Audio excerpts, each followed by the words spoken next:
Come see Columbus, Ohio, fraud investigators. If you go to the government assisted housing areas, you will find that most of the housing is Somalians. I would say about 80% of the government assisted housing in Columbus is occupied by Somalians. And the parking lot is occupied with a whole bunch of brand new cars. And the women walking around have designer purses with EBT cards, and they have Apple iPhones stuck up in their hijabs. Yeah. And then go to the businesses that are owned by the men.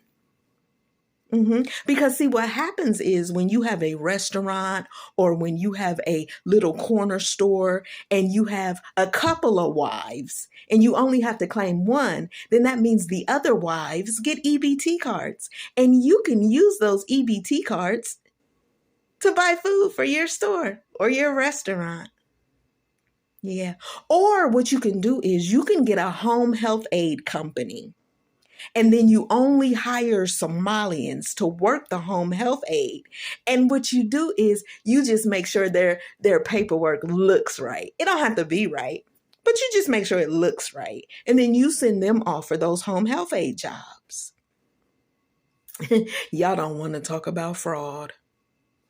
People who spent years calling America racist are now crying online because they're being sent back to the same country they swore was better than here. Y'all like the video right here, follow for more. And let's get into this one. You see the meltdown videos everywhere, tears, anger, demands, but none of them mention the fraud investigations, the expired visas, the money that moved through criminal networks, or the abuse of programs paid for by the taxpayers. The moment accountability shows up, they all act shocked. I look at these videos and all I see is the same contradiction. Somalia is beautiful when they want moral high ground, but Somalia becomes unsafe the moment removal papers arrive. They switch the story depending on what benefits them. The reactions are emotional because the system finally stopped bending. Deportations are happening because laws exist, because agencies uncover fraud rings, because certain groups are draining millions from health, housing, and social programs that working Americans rely on. There's nothing complicated here. People act like the West owes everyone a comfortable life, like your job is to give everyone else more than what you could give your own family. And that is not how a country works. You cannot build a healthy society by subsidizing the failure of another one. And while all this is going on, the people who should be rebuilding Somalia, protecting Somalia, and modernizing Somalia are here demanding benefits. Their own country loses the adults who should be leading it. But Americans care about Americans who can't afford homes. They care about the people being pushed out of work by cheap labor. They care about a safe country. They do not care about entitlement meltdowns on TikTok. Accountability is not cruelty. Borders are not cruelty. Deportations are not cruelty. They're the basic function of a stable nation. Western countries are finally acting like it. Y'all like the video right there? Follow for more. Let me know what you think in the comments. It looks like Somali deportation is real because from what I'm hearing and what I've been seeing online, it seems like the judge has spoken and anyone found guilty will be deported and all citizenships revoked. I don't know how that is going to play out, but well, that's what I'm hearing. And this time around, it's not going to be business as usual. Yeah, anyone found guilty will be deported, irrespective of their status, whether they're citizens or they're just immigrants, not yet citizens, whatever their status is. Reports reaching me says everyone will be deported. And that's why Somalis are panicking at the moment. The tension is really high. There's a lot of chaos, so many people are already fleeing the country anyways. And anyways, guys, sit back and enjoy the videos I've compiled for you and watch these videos, and I'll be right back in a jiffy. Okay, I want to give credit to all the original creators of the videos I have used on this channel today. I give you credit for them, and I'll be right back. See you shortly. Today, local officials are cooperating with ICE to deport Somalians who committed fraud for 12 years. This Somali woman is freaking out after Elon Musk just declared war. She posted a TikTok video in which she's speaking Somali, but she then says, quote, "I wouldn't worry too much about him. He about to die." And then Elon responded. We'll listen to this, but of course, she came out after the fact and she turned around and said that she's very, very sorry about this. Please don't attack me. Please don't declare war on me. When people say like this is fake, I'm like, actually, well, let's look at. كان هو هيستاهل العقب بس هو هيستاهل بدو فول حمية بس كو فول حمية كان وأدق ودم الربع. I wouldn't worry too much about this one.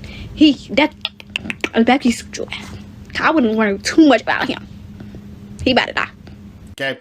Elon responded. He said, "Then it is war." And Elon has made posts like this before. Remember when that one California representative said, "Elon, we don't want you here," and was very rude to him? He said, "Message received." He picked his entire company up, left California, went over to Texas, and is now causing, in response, a billionaire exodus. California is going to be in big trouble. So then she came out and she is freaked. Regardless of resume or intentions, remarks that appear to threaten the life of a prominent leader are going to be a big problem. In fact, based Mike Lee, the senator, he said, deport her immediately. She shouldn't be here. She's going to come in and threaten people, and her people, the Somalians, are going to steal billions of dollars from us. And then she makes these TikTok videos. Literally, it's not, you can't just threaten people with death in America.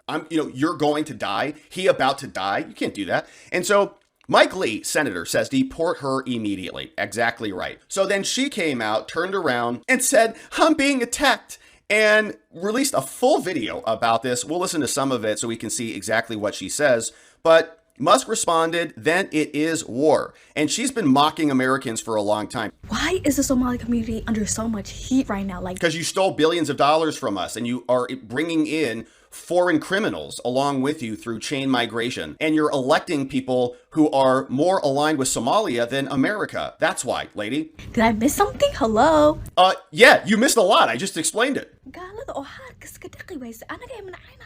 Can't even speak English, and she's wondering why we have a problem with her. Elon, of course, responded to this, and here is her reaction to all of this. You told me a week ago that my name and Elon Musk's name are being voiced in the same breath. I wouldn't believe you, but here I am today.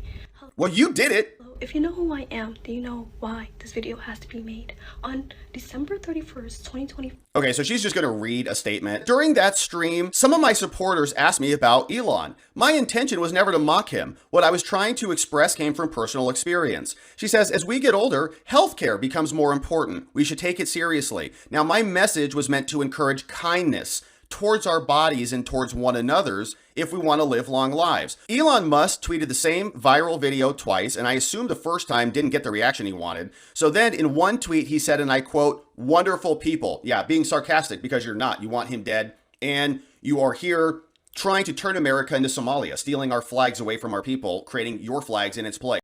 I'm calling for the denaturalization and deportation of every Somali engaged in fraud in Minnesota. Emmer's post comes after this viral video alleging nearly a dozen daycare centers in Minnesota of fraud. The rhetoric that's right now online on social media that is racist and targeting of our community should not be policy. Here's what Emmer had to say on Fox News. Not all Somalis are criminals, I'll give you that. But 90% of the people being charged with these crimes, Jason, are from the Somali community. Hamlin University political science professor David Schultz says the law is clear. Deportation is only for aliens, not for U.S. citizens, that U.S. citizens can't be deported, and that revoking people's citizenship is also unconstitutional. And this all goes back to the 14th Amendment. Does President Trump want those Somalis to have their citizenship revoked if convicted of fraud? Absolutely. And it's something the Department of Homeland Security, the Department of State is currently looking at right now. It's something this administration has already done. And we know that there are liberal activist judges across the country who will try to block and tackle this administration from pursuing justice at every turn. But that's not going to stop the president and his entire cabinet by acting on behalf of law-abiding, tax-paying citizens in the state of Minnesota and in states across the country who have been ripped off by people who abused our immigration system, came to our country, do not love our country or respect our values, and now have been ripping off and stealing money from law-abiding Americans. Amigo, não tem problema, amigo, não tem problema, amigo. Don't be, man. Sorry.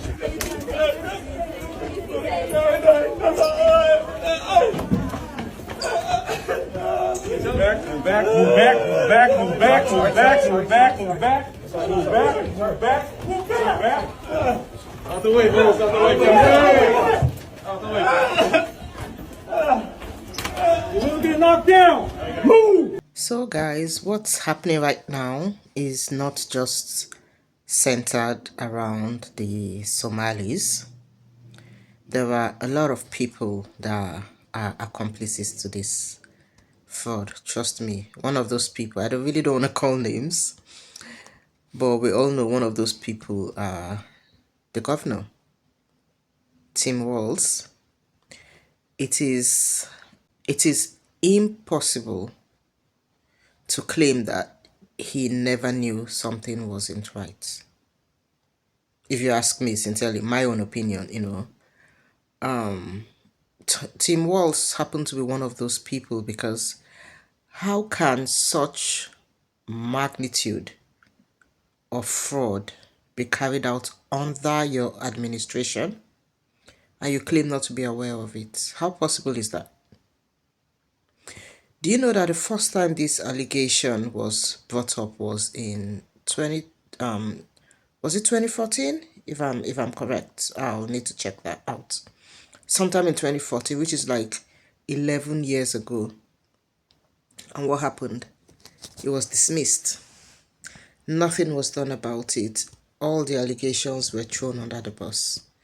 And the looting continued. But right now, thank God for the administration of Donald Trump. Donald Trump doesn't take shit. He has his good sides and his bad sides, trust me.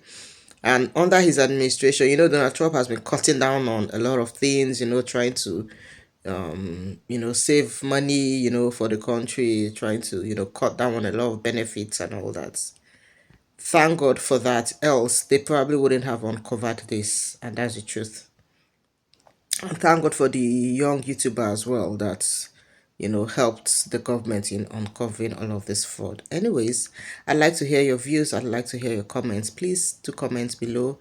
And as always, I'd like to give credit to all the content I have used for this session today. All the original content I have used for the session today. I want to give credit to all of them. Thank you guys. If you're new to my channel, please consider subscribing to my channel. Support your girl, okay? Thank you. You all have an amazing evening, okay? Cheers. Bye.